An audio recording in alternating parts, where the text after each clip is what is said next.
ಮಾಜಿ ಶಾಸಕರಾದ doctor K. ಅನ್ನದಾನಿಯವರು ಪಟ್ಟಣ ಆಸ್ಪತ್ರೆಗೆ ಭೇಟಿ ನೀಡಿ ಅಪಘಾತವಾಗಿದ್ದ ಮಳವಳ್ಳಿ ಪಟ್ಟಣ ಆಸ್ಪತ್ರೆಯಲ್ಲಿ ಚಿಕಿತ್ಸೆ ಪಡೆಯುತ್ತಿರುವ ಪತ್ರಕರ್ತ ಬಿಜಿಪುರ ಮಹೇಶ್ ಅವರನ್ನು ಆರೋಗ್ಯ ವಿಚಾರಿಸಿದರು ಹಾಗೂ ಮಾಜಿ ಜೆಡಿಎಸ್ ಅಧ್ಯಕ್ಷರಾದ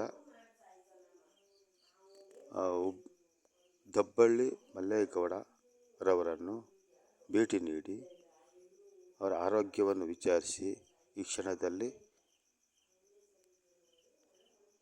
ಭೇಟಿ ನೀಡುತ್ತಾರೆ.